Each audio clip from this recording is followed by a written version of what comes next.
به نام خدا. سلام، رعیتی هستم. با 5مین جلسه از آموزش نرم افزار ایلاستریتور در خدمتتون هستم. امروز میخوایم با ابزار کروچر تول آشنا بشیم. ببینید ابزار کروچر تول تقریبا همون کارکرد و کاربرد ابزار پن تول رو داره، ولی یک تفاوتی داره. زمانی که ما از ابزار پن تول استفاده میکنیم، من میتونم برای خودم خط راست رسم کنم و جایی که مثلا خواستم رو میتونم به صورت منحنی در بیارم و میتونم یک شکلی باهاش بکشم که ترکیبی از خطوط راست و خطوط منحنی. ولی زمانی که از کروچر تول استفاده میکنم، لزوما و برای من کرو رسم میکنه. کرو به معنای منحنی هستش. ببینید زمانی که من این نقطه رو بهش میدم و این نقطه زمانی که میرم بالا، ببینید برای من میاد یک منحنی رسم میکنه.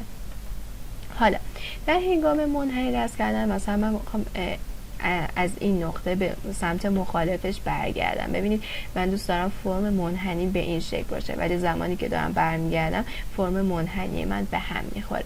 برای اینکه یک شکستگی به وجود بیاد و در واقع فرم منحنی که دل بخواه من حفظ بشه، من میتونم آلت رو بگیرم و روی این کلیک بکنم، روی این انکور، و باعث میشه که شکل من توی این نقطه بشکنه و من هر کاری خواستم با این شکل داشته باشم. این آلت رو میگیرم، اینجا کلیک میکنم، شکل من توی این نقطه میشکنه و هر چقدر که دوست دارم میتونم باهاش در واقع کرو و یا منحنی بکشم.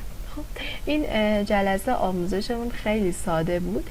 ما تو این جلسه یاد گرفتیم که چطور میتونیم با ابزار کروچر تول به سرعت برای خودمون منحنی رسم کنیم و گفتیم که تقریبا این ابزار شبیه ابزار پن تول، یعنی ما میتونیم با استفاده از ابزار پن تول هم برای خودمون منحنی رسم بکنیم و کروچر تول فقط میتونه برای ما کرو یا منحنی رسم بکنه.